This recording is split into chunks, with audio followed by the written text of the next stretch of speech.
सौर मंडल, अंतरिक्ष में हमारा घर। हमारा सूरज सौर मंडल के बीचों बीच है। 8 ग्रह और लाखों छोटे छोटे एस्ट्रॉइड्स या क्षुद्र ग्रह लगातार इस सूरज के चक्कर लगाते रहते हैं। इन 8 ग्रहों को 4-4 में बांटा गया है।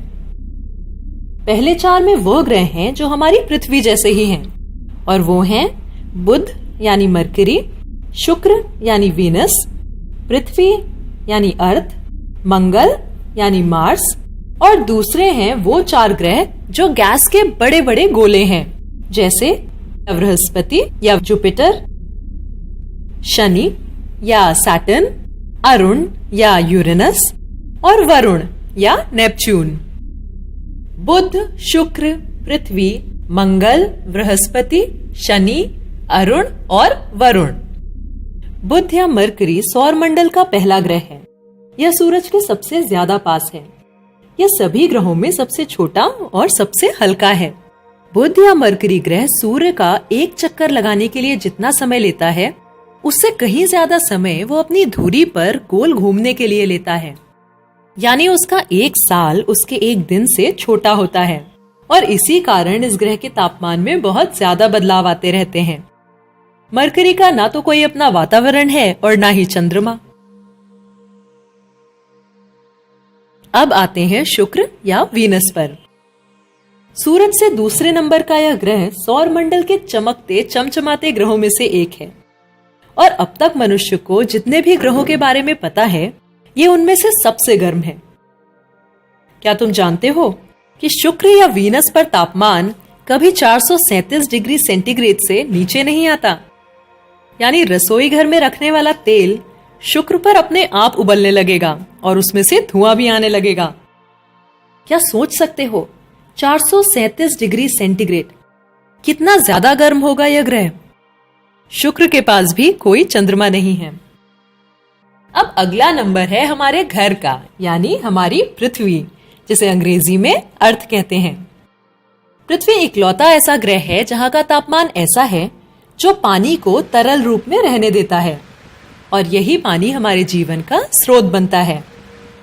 अब तक जाने गए ग्रहों में केवल पृथ्वी एक ऐसा ग्रह है जहां हमारा जीवन संभव है। पृथ्वी के पास अपना एक चंद्रमा है, जिसे हम सब ने देखा है। मंगल या मार्स सूरज से चौथे नंबर का ग्रह है, और सौर मंडल का यह दूसरा सबसे छोटा ग्रह है। मंगल या मार्स इतना छोटा है कि बड़ी मुश्किल से वहां पर वातावरण की एक पतली सी परत पाई जाती है। और जीवन जीने के लिए वातावरण कितना जरूरी है, ये तो तुम सब जानते हो। मंगल की जमीन ढेर सारे ऊबड़ खाबड़ गड्ढों और ऊंचे ऊंचे पहाड़ों से भरी हुई है। मंगल के पास 2 छोटे छोटे चंद्रमा हैं। बृहस्पति या जुपिटर सौर मंडल का सबसे बड़ा और सबसे भारी ग्रह है। यह मुख्यतः हाइड्रोजन और हीलियम से बना है। बृहस्पति के पास 67 चंद्रमा हैं।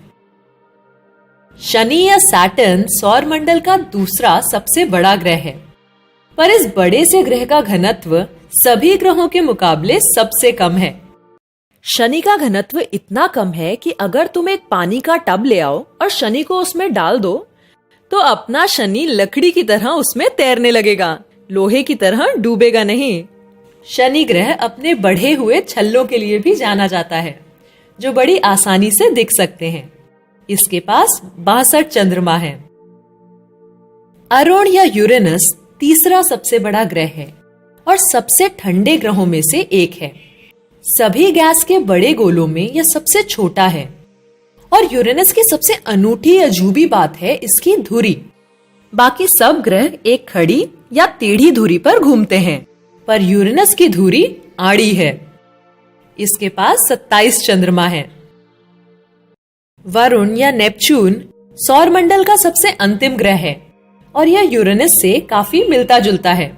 यह सूर्य से इतना दूर है कि नेपच्यून का 1 साल पृथ्वी के 164 सालों जितना लंबा होता है। नेपच्यून के पास 14 चंद्रमा हैं। अगर हम ग्रहों के आकारों की तुलना करते हैं तो उनके बीच का अंतर और भी साफ हो जाता है। आकार और भार के हिसाब से बृहस्पति या जुपिटर सबसे बड़ा है और बुध या मरकरी सबसे छोटा। लेकिन बृहस्पति या जुपिटर जैसे विशाल ग्रह की तुलना भी जब हम अपने सूरज से करते हैं तो सौर मंडल का यह सबसे बड़ा ग्रह भी छोटा सा लगने लगता है।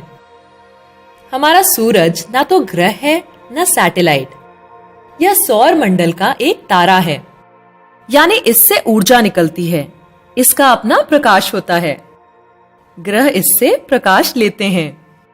हमारे सौर मंडल के भार का लगभग 99% भार तो सूरज का ही बना होता है।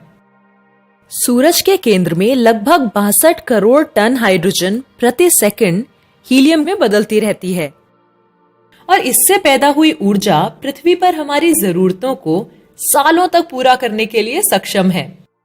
लेकिन लगभग 50 करोड़ सालों में सूरज धीरे धीरे और भी गर्म और गर्म होता चला जाएगा और एक समय आएगा जब यह गर्मी पृथ्वी की बाहरी परत को गला देगी। तब सूरज बढ़ता चला जाएगा और या तो पृथ्वी को निगल जाएगा या कम से कम इसे लावा के एक समुद्र में बदल देगा। मानव जीवन का अस्तित्व तब या तो खत्म हो जाएगा या तब हम निकल पड़ेंगे सौर मंडल में एक नई धरती, एक नए घर की तलाश में। और क्या पता अगले 50 करोड़ सालों में इस रहस्यमयी आकाशगंगा का कौन सा अजूबा हमारा इंतजार कर रहा हो।